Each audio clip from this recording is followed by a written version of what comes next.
بسم اللہ الرحمن الرحیم۔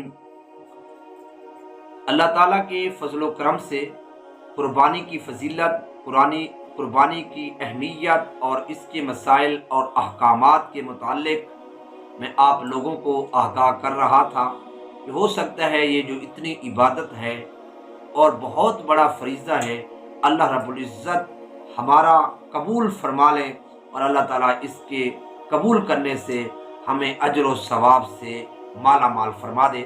میں نے پیچھے آپ کو بتایا تھا قربانی کے جانور اگر آنکھ کا مسئلہ ہے تو اس کے متعلق شریعت مطہرہ کا کیا حکم تھا وہ میں نے بتا دیا ہے۔ آج یہ ہے مسئلہ بتانا ہے کہ اگر کوئی شخص دوسرے آدمی کی واجب قربانی کرنا چاہے تو اس سے اجازت لینا ضروری ہے۔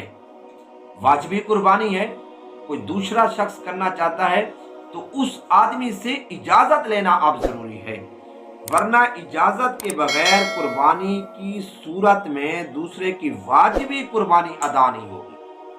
لیکن یہ مسئلہ اس وقت ہے جب عرف عام میں یہ رواج نہ چل رہا ہو۔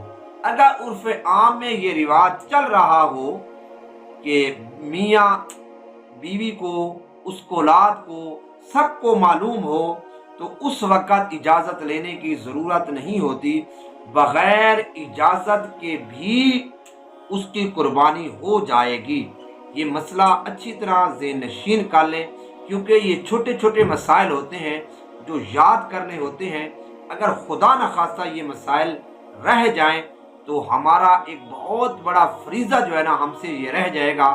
اس لیے ان چیزوں کو یاد کر لیں اپنے اندر کہ اگر کسی دوسرے کی واجبی قربانی ہے تو اجازت لے لیں، جبکہ عرف عام میں یہ چیز نہ ہو۔ اگر عرف عام میں یہ چیز ہو تو پھر اجازت لینے کی ضرورت نہیں ہے۔ اتنا سا مسئلہ تھا۔ اب آگے مسئلہ جو ہے نا آپ کو اجتماعی قربانی کے متعلق بتاؤں گا، لیکن اگلی ویڈیو کا انتظار کیجیے۔ اللہ سے دعا ہے اللہ عمل کی توفیق عطا فرمائے۔